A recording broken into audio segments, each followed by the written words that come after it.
Hello and welcome to the first webinar offered by the University of La Laguna. This is webinar 0, which will look at the organisation and planning of a MOOC. We'd like to welcome all of the Destiny partners to this MOOC, and today in this MOOC we'll be covering the following content. So the content of this webinar will be MOOC characteristics. We'll briefly be touching on the characteristics that we're all familiar with already, but just to remind everyone of the design and layout of MOOCs. We'll be reviewing the structure of MOOCs, so we'll be touching on the modules and the duration of those modules, resources and materials, the communication tools, the assessment and evaluation tools, management tools, video presentations, and content format. This is information you've already received in print format, but we'll be going over that again for you. But the most important thing that we'll be covering in this webinar is the project management, the planning and scheduling of the creation of didactic materials for the Destiny Project MOOCs. We'll also be looking very briefly at the development of MOOCs and the didactic materials, creating videos and formats, but these are things that we'll go into in more detail in future webinars. Finally, we'll be finishing today's webinar with the Destiny Project MOOC platform. We'll be looking at the Open edX platform. And finally, we'll look at launching the course and some information that will be relevant to all of us at this stage of the project. So, the objectives of this webinar will be familiarizing the partners with the Destiny Project MOOC goals, really helping you to become more familiar with what MOOCs are and what the Destiny Project MOOCs will be based around. So we will be explaining the structure that a MOOC course should have. We'll be explaining the different types of videos that you can encounter in MOOCs and which ones we think would be most useful for the Destiny Project MOOCs. And we're going to explain how to organize and project manage the development of a MOOC to ensure that all partners are meeting best practice guidelines. And then we've also opened a forum so that any partners can ask us questions in the forum, debate ideas, and we'll be answering any questions by email. So if we take a look then at the first slide of this webinar, MOOC characteristics, we can see, as we all know, that MOOCs are massive open online courses. In massive, we are reaching as many students as possible, and we can have as many as 100,000 students enrolled in our MOOCs. They're open, so they are free. You don't have to pay for the MOOC. You can pay if you want to for a completion certificate. However, MOOCs are completely free. They're online, so classes are not taught in a classroom-based setting. So they incorporate interesting online educational materials, be they videos, forums, but it's generally a lot of interactive materials. And the courses are very, very entertaining because you don't have the typical student-teacher interaction that you would have in the classroom setting. So if we move on to the next slide, MOOC structure. The duration of MOOCs is between 4 weeks as a minimum and 12 weeks as a maximum. So the duration of each module of a MOOC will last 1 week. So one module is 1 week's duration. Now, the structure of modules relies heavy on the creation of video content. Videos obviously are used to deliver the main educational information, but then these videos need to be supported by theory and additional materials. So in a MOOC, we will find the audiovisual materials that are supported by the theoretical materials, either in the form of PowerPoints or PDFs. Then the MOOCs also include a system of activities that are optional. The optional activities that the teaching staff can decide to include or not will be designed to help students assess whether they're actually learning or whether they've missed some ideas. So this, again, as I've already said, is optional. However, what is not optional is the evaluation materials. In each module, we must have audiovisual content, we must have theoretical content, and we must have an evaluation system. Now, the evaluation system essentially comes in two forms. We can have questionnaires, or we can have peer-to-peer correction. Peer-to-peer correction is an activity that is generally carried out offline. Now, the peer-to-peer system is obviously a little bit more complicated, but we'll get into that later on in this webinar. MOOCs also include an important element, which are the communication tools. Communication tools could be in the form of blogs or wikis or emails, but the most important communication tool that we have available to us is the forum. Another part of MOOCs, another important part of all MOOCs, is assessment and evaluation tools, which I've already mentioned. These could be questionnaires, surveys, or peer-to-peer assessment. Another important element of MOOCs is the management tools. Now, project management is key to the success of any MOOC. The administrator or the professor of the MOOC can control what's uploaded onto the platform and can choose what to add, what to remove, and how they want to manage the course. But we'll be touching on this later on. Also, the creation of video content and presentations is fundamental to the creation of any MOOC. The objective of any video is to grab the attention of users. A video presentation at the beginning of the MOOC is essential. The video presentation must try to capture students for the course to encourage more students to enroll. So what we'd like to show you now is an example of a MOOC on the edX platform. This example has been selected because it's an example of what the Destiny Project MOOCs will look like once they are created. As you can see, in the left-hand side of the page, you can see the welcome message and the administrative message. And below that, you can see the modules, which are referred to as week 1, week 2, week 3, and so on. If we open up week 1, we can see the content of that module. You will see also at the top of the page the list of contents and the list of resources that can be found in that module. So as you can see, we can select the video, or we can select a PDF, or we can select the questionnaire.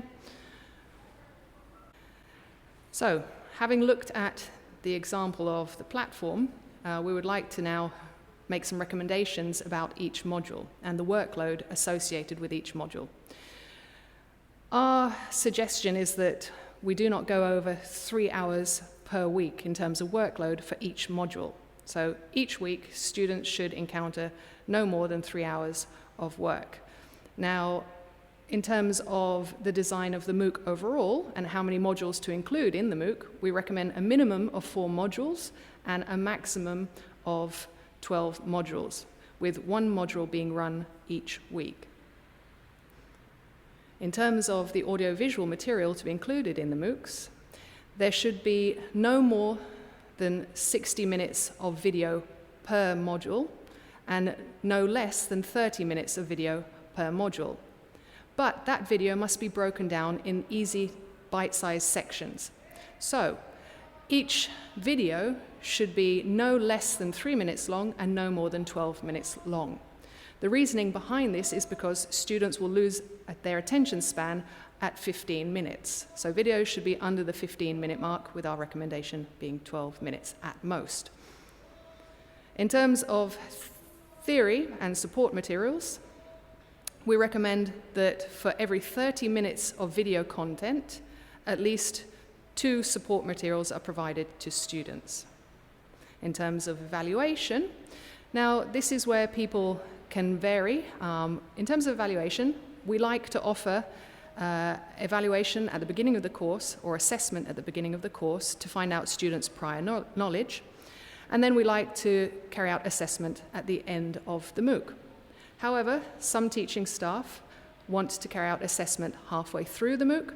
Others want to carry out assessment of prior knowledge at the beginning of each module.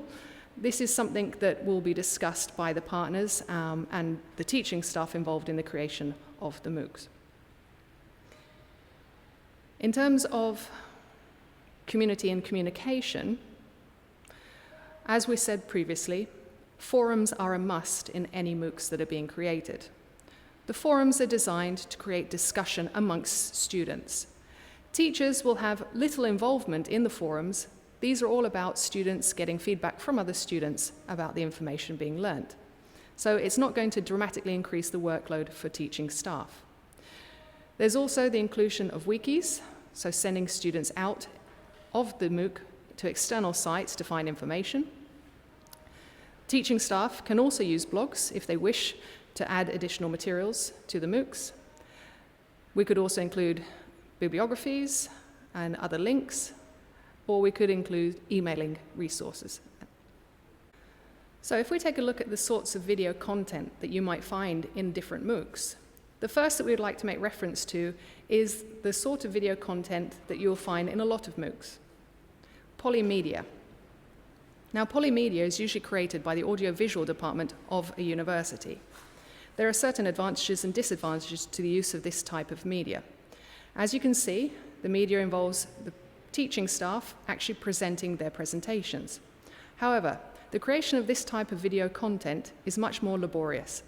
It requires the use of technicians and professional staff to assist in the creation of videos. It requires a certain type of infrastructure and a certain set of criteria. This video creation is only possible if you can rely on the support of your own university and their technicians. We at La Laguna University can supply you with the criteria and guidelines for creating this type of video, but it wouldn't be our recommendation for the Destiny project. Another type of video that's often encountered in MOOCs is the video tutorial.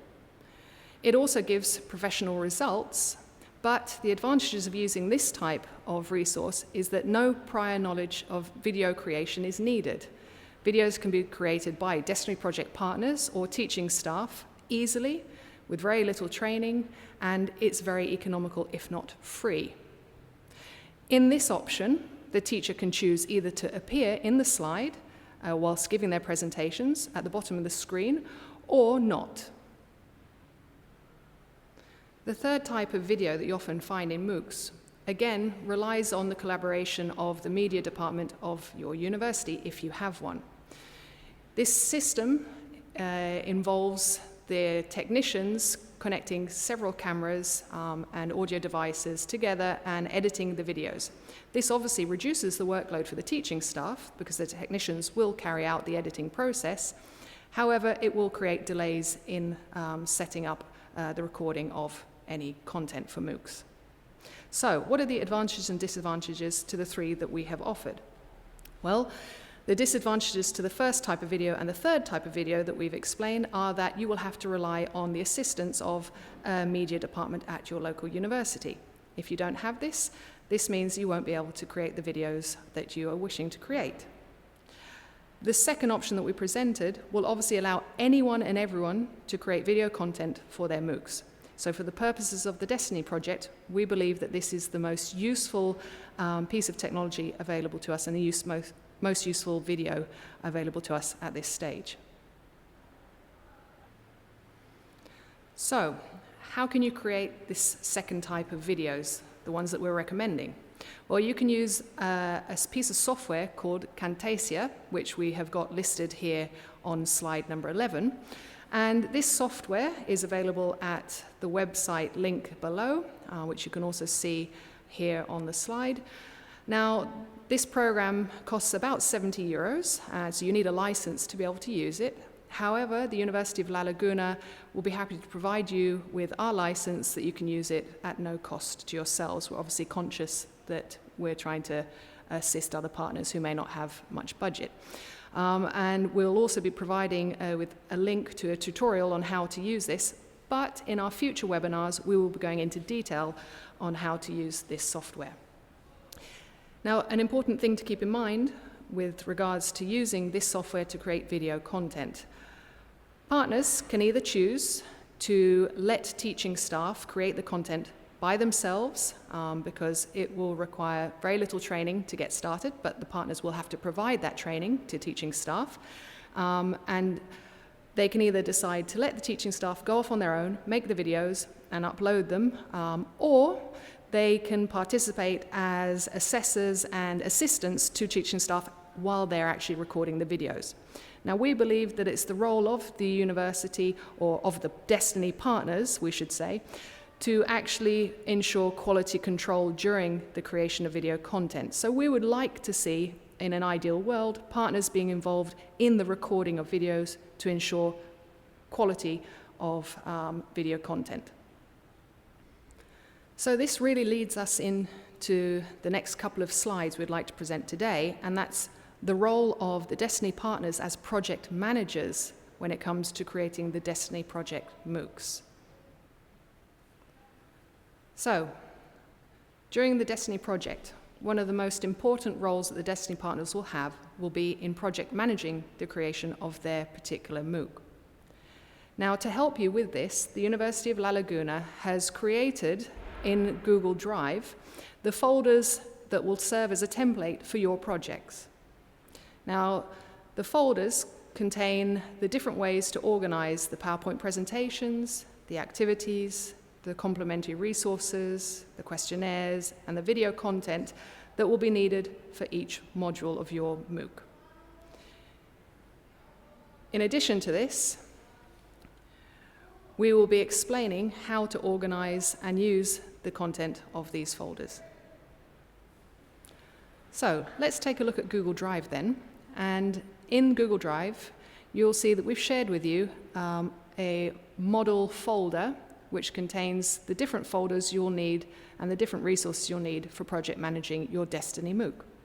As you can see, you have a time schedule, you have a planning Excel document, you have a folder called Sheet Course, you have a folder for the different PowerPoint presentations and recorded materials, you have a different folder for the activities, and you have a general templates folder, and you also have a folder for other documents.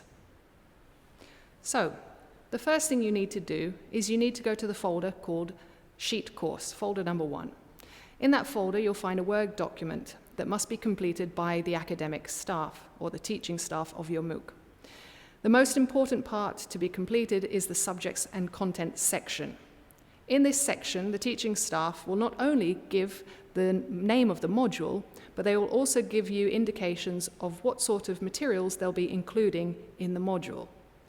So they'll be indicating the number of videos, the number of PowerPoint presentations, the number of activities, the number of evaluations, and so on. So it's very, very important that at the initial stage, as soon as you are thinking about doing a MOOC, that this is completed by any teaching staff involved in that MOOC. So once we've completed that information, we will then be able to move on to the time schedule, the Excel document that you can find in the master folder. The time schedule document is important for planning when you are going to be carrying out the recording of any materials, or when you're creating any materials. So this will be something that you will create in partnership with the teaching staff. Now, from our experience, you will need no more than 4 months to create a mock. This is more than enough time to create any mock you are thinking of, whether it be 4 weeks or 12 weeks long. So in this document, you'll be able to note down when you're planning to record information, record videos, which modules they're for, etc. And then you'll also be able to indicate when all of that material will be uploaded to the platform. So, having completed the Sheet Course document and then the time planning document, you will then need to fill in the planning mock document. Now, in the planning mock, you will see a very visual breakdown of the content of the mock. This is a very useful way as project managers to know what is going to be in each module of your mock and to cross-reference it against the folders that we've got in Google Drive. Now, as you can see from the example we've provided, we have listed up to 12 weeks, 12 modules, although your mock may actually have less. And we have included up to 8 different reference materials. However, your mock might have more or it might have less. But this is going to be a very useful way, as I've already said, for you as project managers to cross-reference against the folders. So, having completed the sheet course document, the time schedule, and then the planning mock document, you as project managers will then be able to know how to control what material is being recorded and what material hasn't been recorded. So, you will then need to use folder number 2, recording materials. In folder number 2, teaching staff will upload their presentations, be they PowerPoint presentations or videos, and you as project manager will be able to see when that material has been uploaded by the teaching staff. And as we said previously, you will cross-reference this against the Excel file that you've already created. Obviously, there's a clear division between the folders. Teaching staff are responsible for uploading their PowerPoint presentations into the PowerPoint folder, their activities into the activities folder, which is folder number 3. And again, you will be able to project manage this and see once they've uploaded the materials and if they're doing everything in time. If you've checked a folder and have seen the material is not available when it should be, this is your opportunity to send a polite email reminding the staff that you're expecting a video or an activity from them. So this separation of folders is very important to help you know what's being done, when it's being done, or if it hasn't been done. Now, something very important to remember as project managers of the MOOCs is that anything that you want to upload onto the platform must previously be located in these folders. This includes activities and questionnaires. Now, the activities and questionnaires are done directly on the platform, but you need a copy of those questions so that you can just copy and paste directly from them. So we've provided you in folder number 4 in Google Drive the templates that can be used and filled out by teaching staff to create their activities or their questionnaires for each module. In folder number 4, you'll see sample questionnaire, and you'll see how it should be filled in by teaching staff.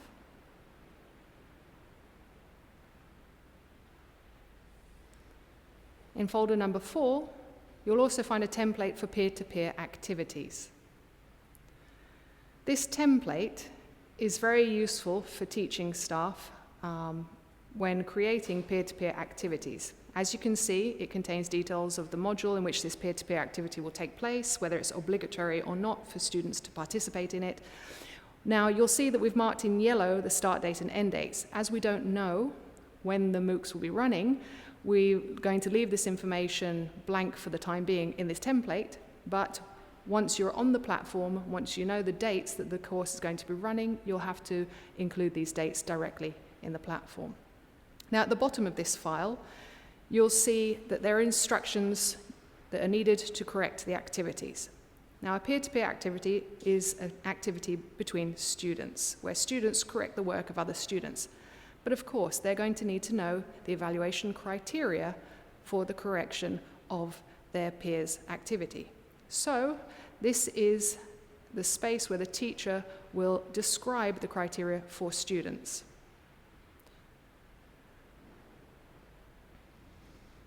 And you will also see that in folder 4, we've included a template called Template Activity 2. This is for optional activities that teaching staff may wish to include in the module. As such, we have not included any description that would be needed for peer-to-peer activities. And again, as in with the previous template, we have not included start dates or end dates, as the teaching staff will have to provide these on the platform directly once they know the course is running. It's also important that teaching staff let the project manager know what sort of complementary teaching materials they will be providing in each module. Therefore, we've provided you with a template called complementary material, which teaching staff will need to fill in, and either the project manager or the teacher will have to put into the relevant module folder. So this complementary material could include websites that students have to visit, or wikis, or any other activities the teacher feels relevant.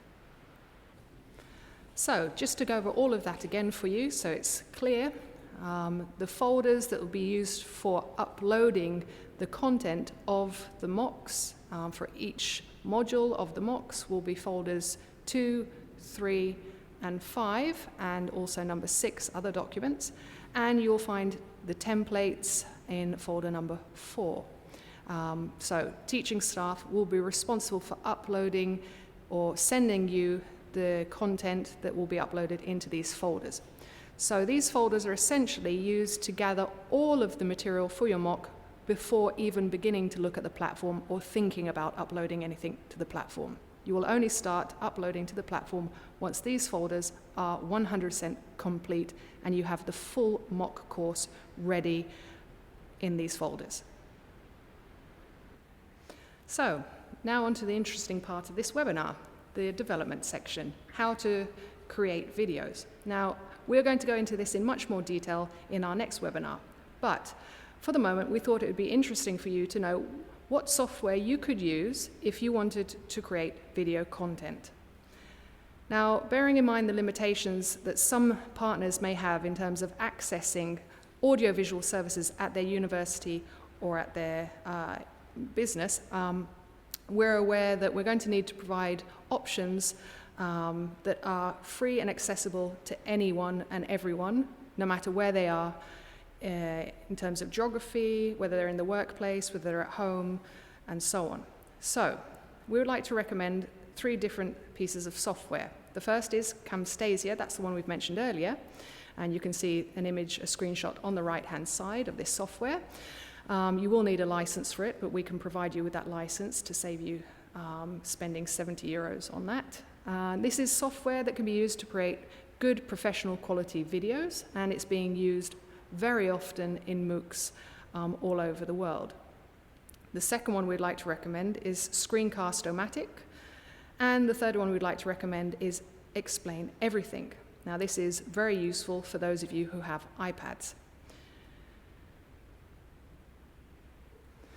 What we would like to see partners doing from now until the next webinar is exploring these 3 different pieces of software, installing them onto their computers, playing around with them, seeing what they like, seeing what they don't like. But our feeling is that the Destiny Project partners should be using the Camtasia for the creation of Destiny Project MOOCs. So of course, what do you need if you want to use these 3 different pieces of software? Well, for the first 2, for Camtasia and for Screen-O-Matic, you're going to need a PC and you're going to need a webcam and also a microphone. Now, in terms of quality control, it would be fantastic if you could have a better quality microphone available and a better quality web camera available. But pretty much most web cameras and microphones these days are of very good quality and will help you to obtain the quality needed for creating a MOOC. Of course, if you're using the third piece of software, Explain Everything on the iPad, you won't need any additional components. Now, there is another option, as we mentioned earlier, which is getting your audiovisual services department at your university to help you create video content. There are disadvantages to this, the fact you may not have an audiovisual service at your university, but if you do, the advantages are that the technicians will be creating and editing video content for you, which will save a lot of time for the project managers. But of course, MOOCs consist of much more than video content. Teaching staff will also have to provide additional didactic materials, PowerPoint presentations with comments, PDFs, or websites of interest. One important idea to remember is that any video or PowerPoint presentation that is uploaded to the platform will need to be transcribed for the hard of hearing.